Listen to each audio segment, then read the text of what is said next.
살아계신 주님, 주께서 부활하시기 전까지의 고난을 기억하는 사순절의 첫째 주일을 청년주일로 보내게 해주심을 감사드립니다.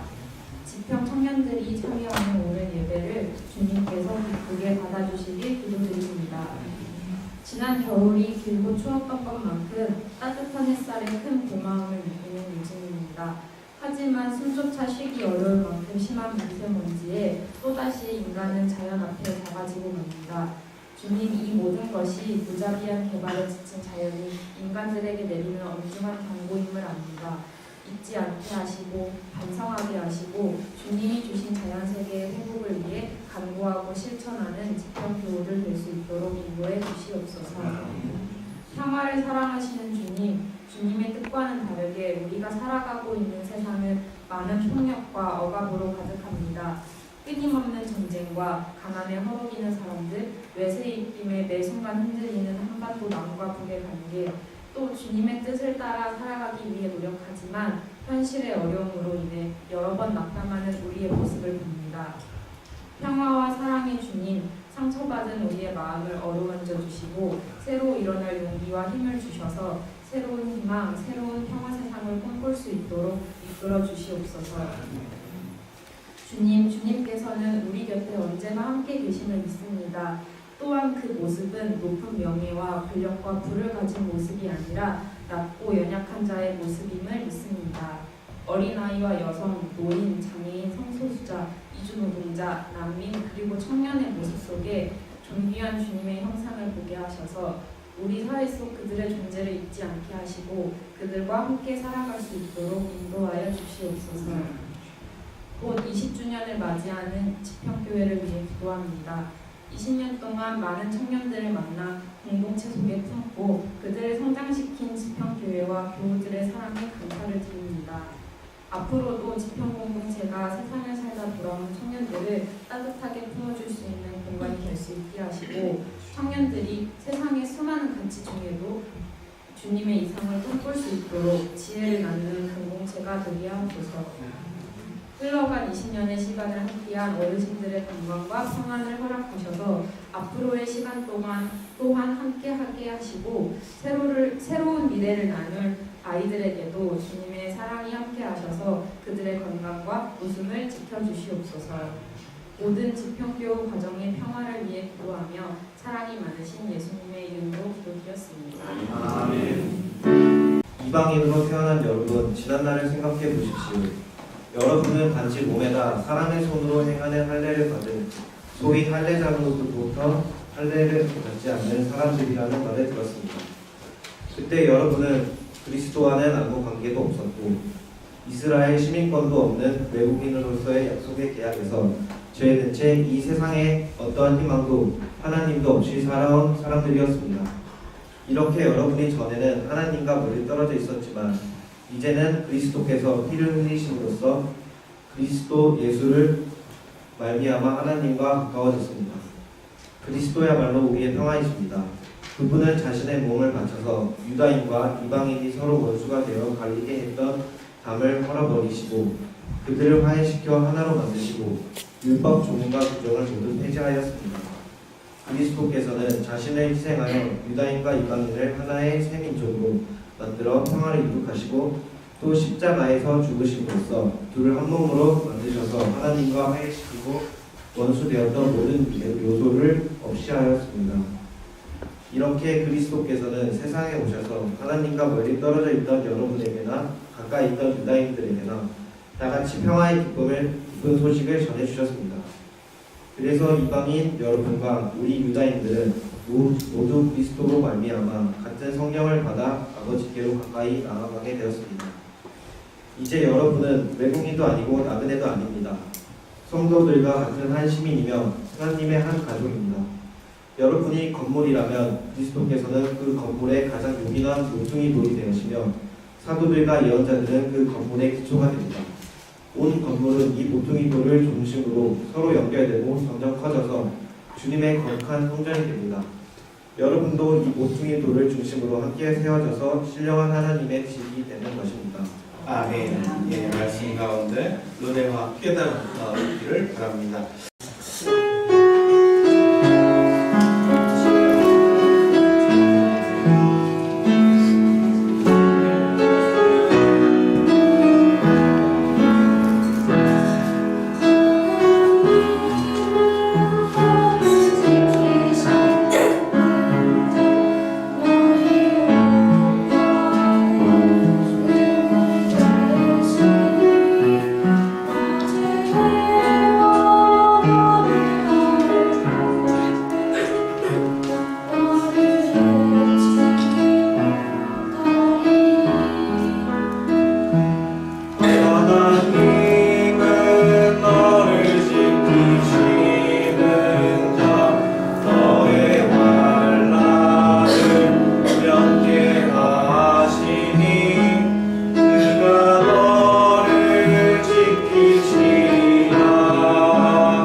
예전에 우리 젊은 시절 또는 그 이전에 나왔었던 청춘 예찬이라고 하는 스페인이죠.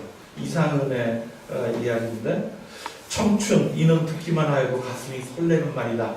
청춘 너의 두 손을 가슴에 대고 물방울 같은 심장의 고동을 들어보라. 청춘은 피가 끓는다. 끓는 피에 뛰노는 심장은 거선의 기관과 같이 힘있다. 이것이다. 인류의 역사를 꾸며내려온 동력은 바로 이것이다. 이것을 학교에서 이제 배우고 들을 때는 그러면서 이제 나왔었던 얘기들, 3.1절이 지금 막 지났으니까 유관순 누나가 당시에 몇 살이었는지 알아?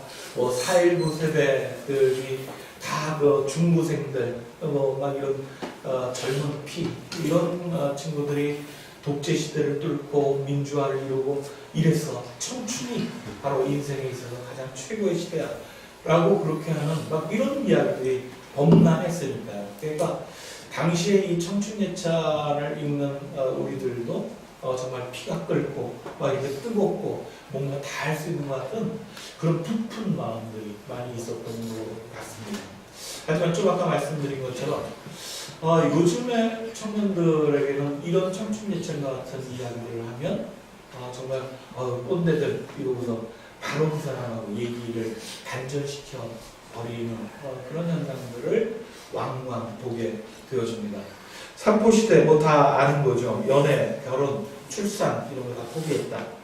5포 세대 나왔습니다. 근데 요새는 이게 3포, 5포까지만 하는 게 아니라 3호, 7호 게임처럼 7포 세대, 9포 세대까지 있어요. 한번 들어보셔요.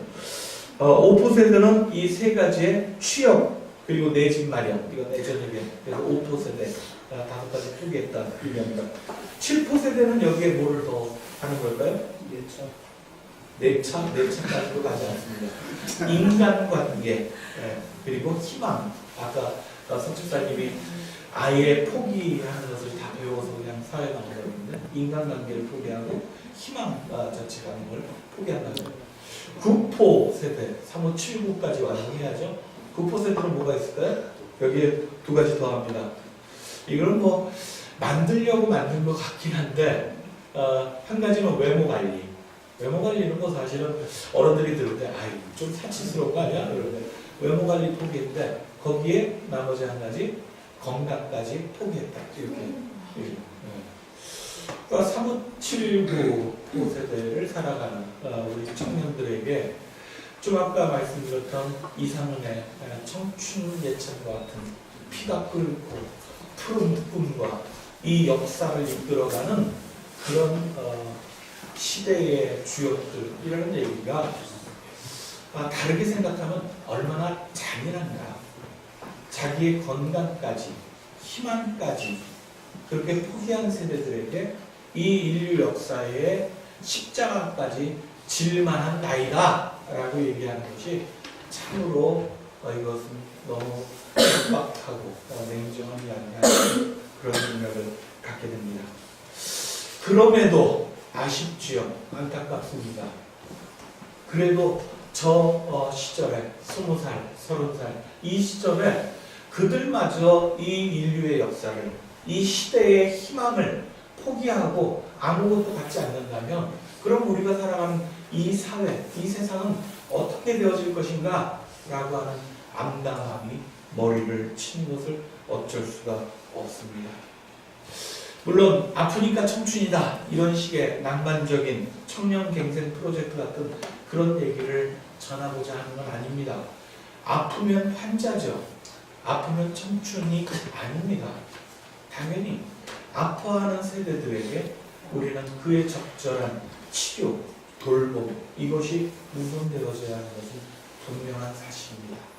그렇게 온전히 치유받아서 사실은 청춘예찬에서 얘기하는 것처럼 그들을 다시 아름다운 세대라고 그들의 끓는 결정이 우리가 살아가는 세상의 희망이라고 그렇게 얘기해 주고 싶어요.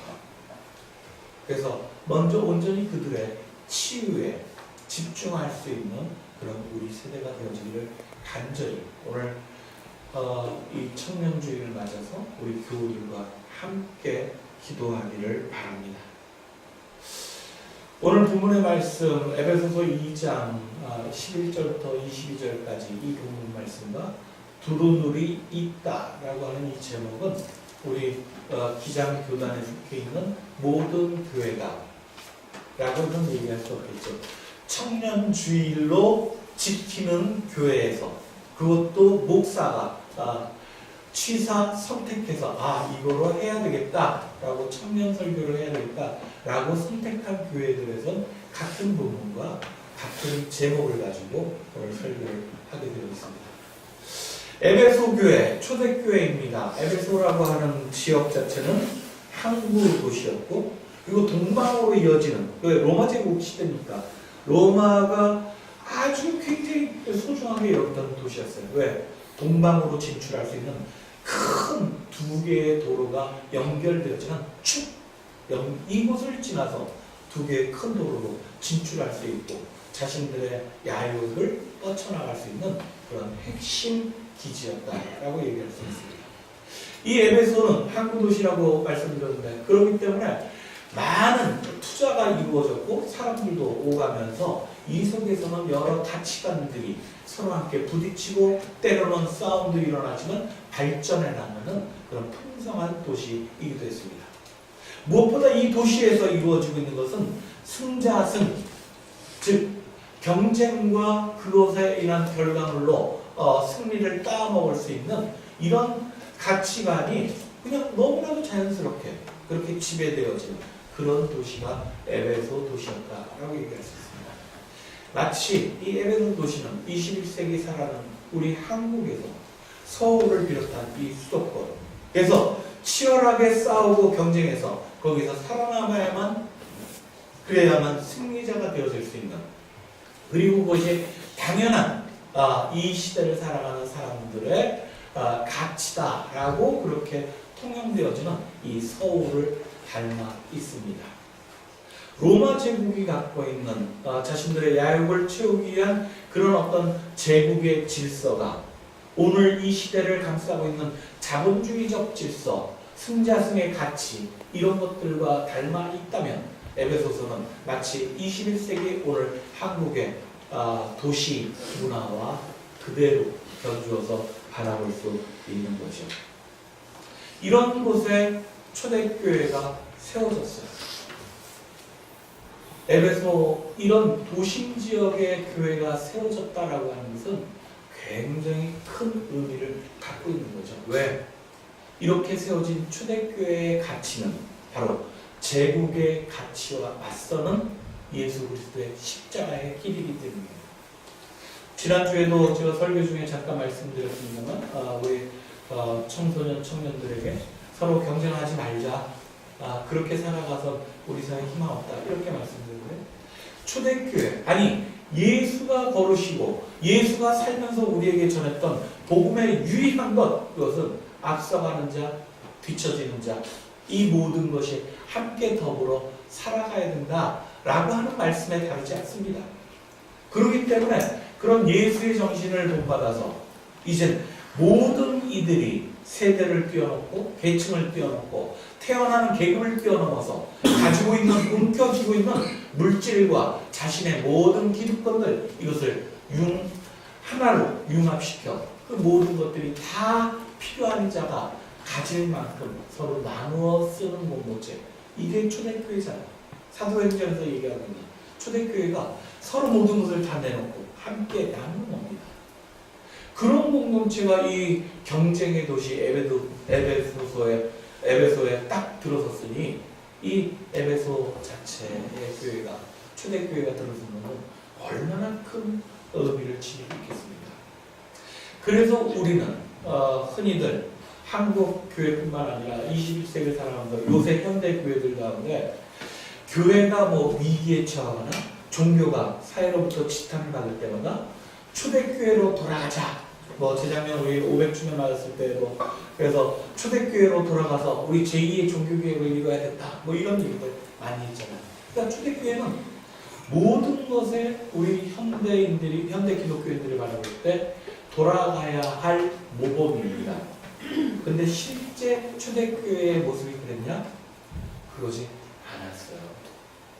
초대교회도 지금 현 교회들을 못지않게, 아니 어쩌면 그보다 더 극심한 그런 갈등과 분열, 반목이 있었다라고 하는 겁니다.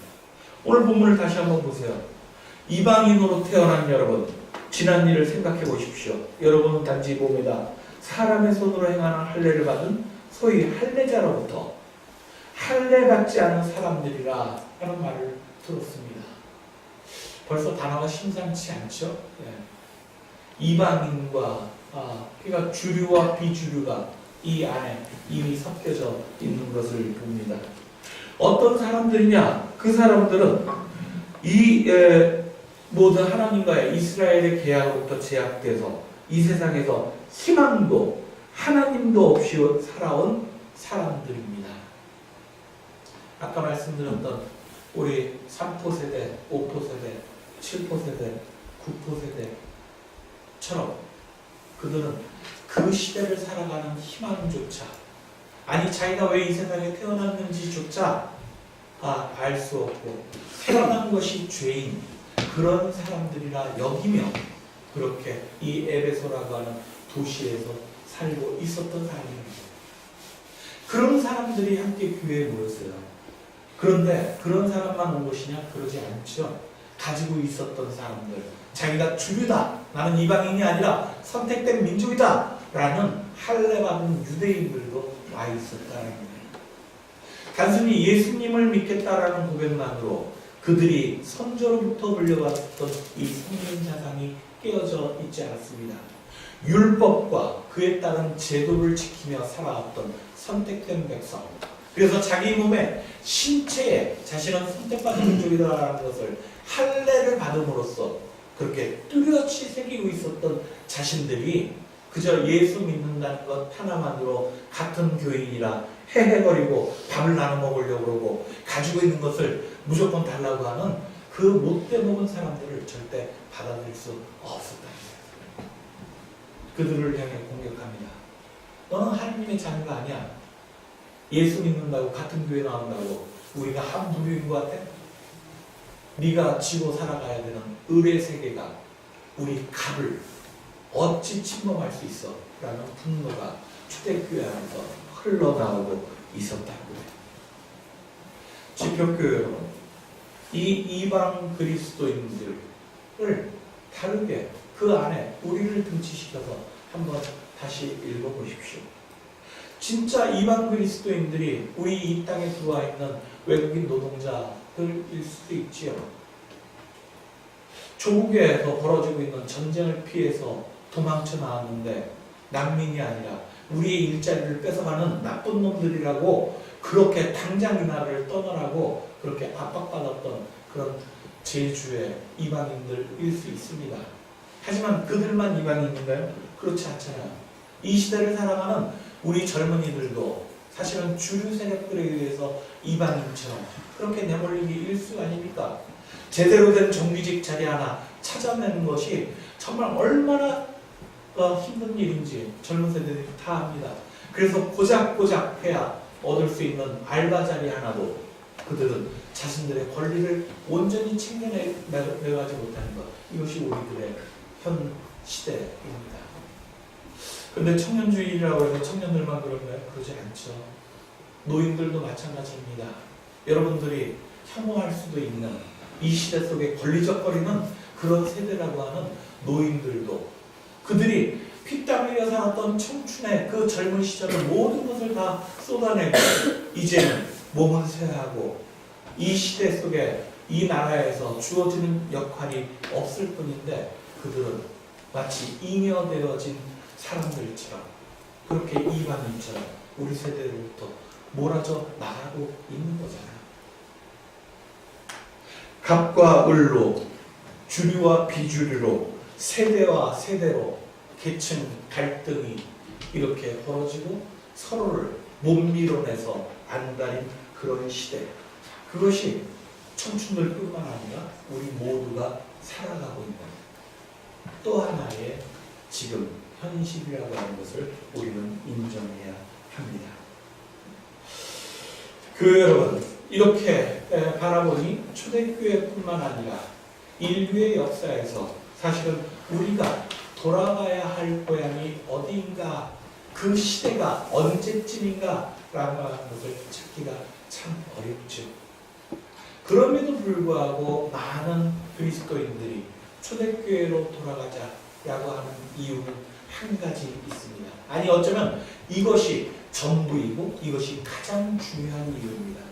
바로 바울 사도와 같이 예수 그리스도가 뜻하시는 전하고자 했던 핵심을 놓치지 않고 그 기나긴 시간을 끈질기게 사람들에게 호소하고 그 복음을 전하고자 했던 그런 예수 그리스도의 제자들 때문입니다.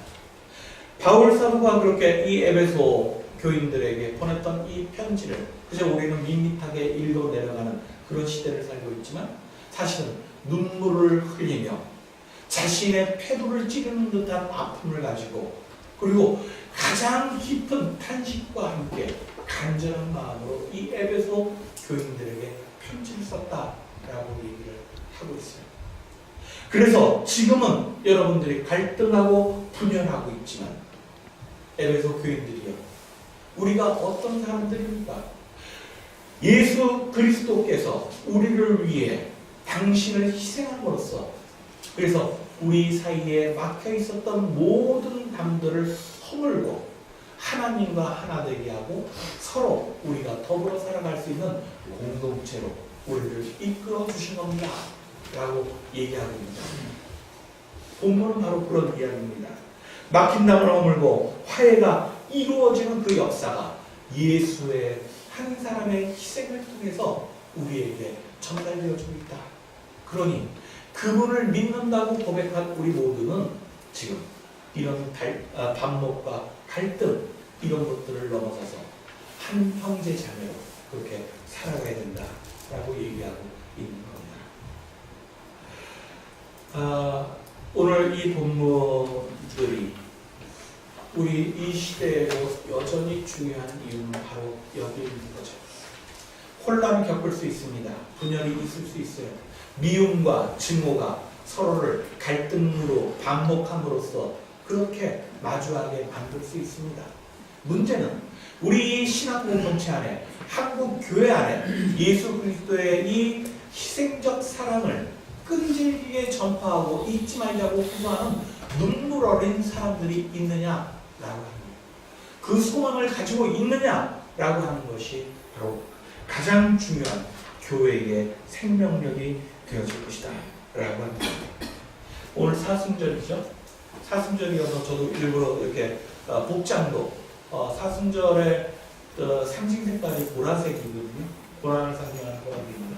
옷도 제가 그래서 보라색으로 이게 깔맞춤이라고 이렇게 깔맞춤해서 입으려고 그렇게 했습니다. 사순절이 예수 그리스도가 십자가에 달리신 그 고난을 기억하는 거죠. 이 속죄양, 희생양이라고 하는데요.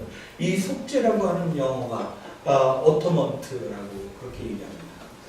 이것을 세 분절로 그렇게 나누면 at one month 이렇게 됩니다.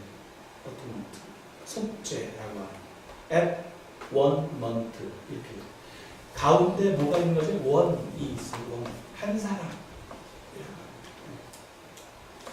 한 사람으로부터 시작되어진 이 속죄의 은혜, 그것으로 인해서 생겨진 결정체가 초대교회입니다. 예수 그리스도가 가운데에서 당신을 그렇게 속죄의 양으로 그렇게 희생되어지지 않았으면 초대교회의 역사는 일어나지 않은 겁니다. 그렇기 때문에 그들은 또 다른 예수가 되어 내가 바로 이 at one month의 원이 되어야 되겠구나 라고 고백하는 사람들이 초대교회 그리스도인들이었다라고 합니다. 바로 이 소망을 간직하고 초대교회는 출발했습니다. 오늘 에베소 마지막 부분에 보니까 예수님은 교회의 모퉁이 돌이 되었다라고 얘기합니다. 그리스도 예수가 그 모퉁이 돌이 되십니다. 그리스도 안에서 건물 전체가 서로 연결되어 주님 안에서 자라나 성전이 되어집니다. 거룩한 공동체가 되어지는 예수 그리스도를 모퉁이돌로 삼아서 우리가 함께 이어지고 있을 때 그래서 예수 그리스도의 사랑과 희생이 우리들에게 전파되어져서 우리를 다시 끌는 그런 그리스도인으로 만들어 줄 때 우리는 거룩한 공동체 성전이 되어진다라고 하는 겁니다. 오늘 설교 제목 두루누리 있다. 이 두루누리라고 하는 단어는 이게 국립국어연구원에서 설문조사를 했대요. 그래서 설문조사를 해가지고 누리꾼들, 네티즌들, 젊은 사람들이죠. 그 사람들에게 유비쿼터스라고 하는 단어를 우리말로 이렇게 바꿨을 때 어느 단어가 제일 좋겠느냐라고 해서 선정되어진 게 두루누리라고 하는 이 단어입니다. 유비쿼터스 어떤 개념입니까? 어디서나 어떤 기기로든 자유롭게 통신망에 접속해서 자료를 주고받을 수 있는 환경 이런 것을 우리가 유비쿼터스라고 그렇게 얘기합니다. 두루누리라고 하는 것은 어디에 있든 어디서나 어느 시간에나 서로 연결되어져서 서로가 교류되어지고 그리고 그것을 만들어 하나로 같이 꿈을 꾸어낼 수 있는 그런 환경이다 이렇게 얘기합니다. 두 가지의 의미가 있겠죠. 우리 지평의 청년들을 생각해 봅니다. 지금 오늘 4명, 득야일까지 5명 이렇게 청년회에 소속되어 있는 친구들이 5명 있습니다. 하지만 이보다 한 두세 배 정도의 더 되는 우리 지평 청년들이 있어요. 지금 이 시간에 여기에는 없지만 전국 곳곳에 흩어져 있습니다. 장소를 넘어서 공간을 넘어서서 또 시간을 넘어서서 그들은 하나로 연결되어질 수 있죠. 저 같은 사람들이야 고작해야 카톡방 하나 만들어서 거기에 소식 안 올리면 전혀 알 수 없는데 소식을 그거 하나가 유일하게 장소와 시간을 넘어서서 그들과 소통할 수 있는 방법인데 여기에 젊은 친구들이 답을 안 해주면 소통이 안 돼요. 제일 답답합니다. 어떻게 하면 이야기를 좀 나눌 수 있을까? 이런 것들 때문에 참으로 젊은 세대들하고 어떻게 같이 이 시대를 이야기할 수 있을까? 이런 거에 대한 고민이 많습니다. 또 하나의 의미는 그런 거겠죠. 자기가 이 시간 예배당에 있지 않아도 언제 어느 자리에 있더라도 이 세상에 서로를 연결시켜줘서 더불어 살아갈 수 있는 세상으로 만드는 스스로가 모퉁이돌이 되어야 되겠구나 이런 결심도 하는 것. 이것이 두루누리 있다라고 하는 오늘 기장 청년들이 이 제목과 본문을 잡은 이유일 겁니다. 그런데 이런 청년들로 이런 젊은 세대를 모퉁이돌이 되어서 이 시대를 하나로 엮어서 계층과 신분과 가지고 있는 많은 것들을 뛰어넘는 예수님처럼 화해의 그런 전사가 되어질 수 있도록 하려면 우리 청년들에게 우리 기성세대는 어떤 일들을 해야 될까? 이게 중요한 겁니다. 우리 기장님들 아까 찬양 시간에 말씀드렸습니다만 한국 기독교 장로회는 기청이라고 하는 기독교 청년회라고 하는 아주 자랑스럽고 항상 이렇게 뿌듯해하는 그런 단체가 있습니다. 그들이 중심이 돼서 오늘 이 예배를 기획한 거예요. 이 예배를 드리고 나면 여기서 각 교회마다 정성스럽게 헌금의 일부분을 청년연합회에 보내서 그들이 활동할 수 있도록 도와줘야 됩니다. 재작년 한 수년간 이렇게 제가 보고서를 봤거든요. 우리 기독교 장로에 속해 있는 교회가 몇 개 교회 될 것 같습니까? 우리 기장교회? 예, 1,500개 교회 정도 될 거예요. 3,000교회 운동을 한 10년 전부터 했는데 1,500교회도 안 되면서 3,000교회 운동만 하고 있습니다. 어쨌든 1,500개 교회. 그러면 그 1,500개 교회가 이 청년주의를 지나고 나서 청년 헌금을 청년연합회에 보내잖아요. 몇 개 교회가 헌금 보내는 거에 참여할까요? 작년 결산 보고서에 나온 교회입니다. 몇 개 교회? 대충 얘기해보세요. 1,500개 교회 중에 그래도 100개 교회 10분의 1도 안 해요? 100개 교회가. 150개 교회는 해야 10분의 1 하는 거잖아요. 28개. 작년 청년 헌금을 보낸 교회가 1,500개 교회 중에 28개 교회가 있습니다. 그러면서 기장의 선배 목사라고 하는 분들이나 뭐 기장의 많은 분들이 야 기청하는 것도 없으면서 이렇게 얘기를 해요. 참 이게 기성세대로서 할 수 있는 짓인가? 이런 생각 들 수밖에 없잖아요. 앞에 벤 설교 앞에서 말씀드렸던 것처럼 그들이 살아갈 수 없는 그런 환경과 이 각박한 현실을 만들어 놓은 것은 누가 뭐래도 우리 기성세대의 잘못입니다. 부모들의 문제이지요. 그리고 나서 너희들은 왜 팔딱거리는 인생을 살지 않아? 라고 얘기한다면 이것은 더더군다나 큰 죄를 짓는 일인 줄 믿습니다. 우리 지평에서부터 이런 젊은 세대를 향한 우리들의 돌봄과 그들에 대한 보호가 시작되어야 하는 것이 아닌가 싶습니다. 작년 한 해 동안 우리가 장학공동 가운데 청년기금처럼 청년들에게 아주 적은 액수를 가지고 너희들이 하고 싶은 것 적어내기만 하면 무조건 30만 원씩 지급한다 이런 것을 시행해 봤어요.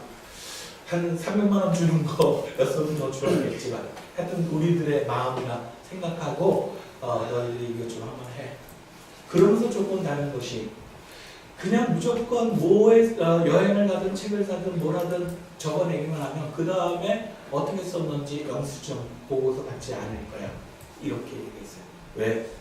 영수증 받고 또 보고서를 받는 것 이런 것에 청년들이 지쳐있기 때문인 것 같아서 그렇게 보고를 받아야 된다라고 생각하는 기성세대들이 이미 꼰대의 마음인 것 같아서 그래서 스스로 알아서 이런 우리들의 마음을 알아차릴 때까지 계속 주면 이 친구들이 이것을 가지고 정말 자신들의 인생을 조금 더 여유있고 풍부하게 만들어갈 수 있지 않을까라는 마음으로 청년기금을 가졌습니다.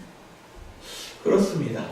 이제 청년들은 우리 신앙공동체 이 하나의 조직 안에서 그래서 뭔가 필요할 때마다 불러서 야 이것 좀 컴퓨터 좀 만져줘 뭐 좀 해줘 라고 하는 그런 필요에 따라 불러대는 그런 존재들이 아니라 이 공동체의 운명을 그것도 더군다나 이 20년 된 집벽교회가 앞으로 10년, 20년, 30년 그 뒤에 어떻게 되어질 것인지를 확실하게 결정짓는 그런 세대라고 하는 것을 우리가 인식해야 되는 거죠. 조직적으로 그들이 재직회에도 들어와야 되는 것이고 그들이 이 교회의 어떤 일들을 결정하는 그런 권한을 행사할 수 있도록 최대한 그들을 이끌어낼 수 있어야 합니다.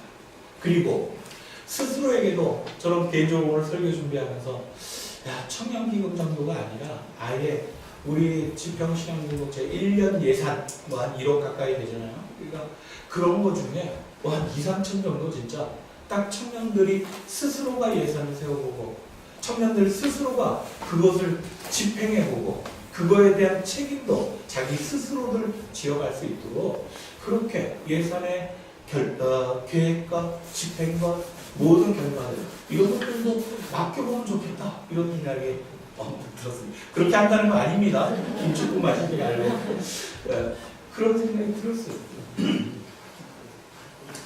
여러분 우리가 이런 세상 속에 청년주의를 맞이하는 것 먼저 젊은 세대들에게 미안합니다. 좀 더 아름답고 여유롭고 넉넉한 그런 뭐 저 북유럽이나 뭐 서구 선진국들처럼 그런 세상을 만들지 못해 참으로 미안하다는 생각이 듭니다. 하지만 청년 여러분 역사는 남겨진 자들의 몫입니다. 결국은 이런 세상이지만 그 세상을 어떻게 만들어가느냐라고 하는 것은 세상에 대한 애정과 세상에 대한 희망을 놓지 않고 끝까지 남아서 그것을 자신의 꿈으로 아니 믿는 사람들이니 우리 하나님의 뜻하시는 하나님의 꿈으로 그렇게 만들겠다 기도하고 노력하는 자들의 몫이라고 하는 겁니다. 그것을 위해 예수 그리스도가 우리와 함께 하신다 그렇게 말씀해 주고 있잖아요. 지평교회 여러분 연어는 저 강물을 거슬러 오르는 연어 말씀드린 거예요. 그 연어들은 자기가 태어난 고향 바로 그곳을 향해서 목숨을 걸고 바다를 건너 강을 거슬러 올라서 고향까지 온다잖아요. 거기가 뭐가 있길래? 우리는 순례자들입니다. 하나님께서 우리에게 보여주시는 그 하늘나라를 향해서 거세게 몰아치는 이 물결을 듣고 다시 그 고향을 찾아 우리는 가고 있는 연어와 똑같은 거예요. 근데 그 연어가 그 고향에 와서 마지막에 하는 일이 뭡니까? 거기서 알을 낳는 거예요. 그 하나님 나라에서 알을 다 낳고 나서 그리고 나서 거룩한 죽음을 맞이합니다. 하나님의 뜻이 정말 이 세상에 가장 우리들이 해야 되는 소중한 소명이라, 그것이 올바른 일이고 정의롭고 정말 영광스러운 일이라 고백하는 연어들이라면 우리는 그 하나님 나라로 우리의 아이들을 내 품에 안은 채 그렇게 모든 세상과 맞서 그 속에서 살아갈 수 있도록 우리 그곳까지 인도해야 합니다. 내 목숨을 다 바쳐 우리의 청년들이 이 신앙 공동체를 지키고 세상에 빛과 소금의 역할을 다할 때까지 집회형교 여러분, 우리는 이 청년주의를 기억하고 그들이 하나님의 나라에서 새롭게 태어날 수 있도록 우리 모두 헌신하는 우리 집회형교회를 간절히 바라는 말씀을 나눴습니다. 함께 말씀 기억하시면서 기도드리겠습니다.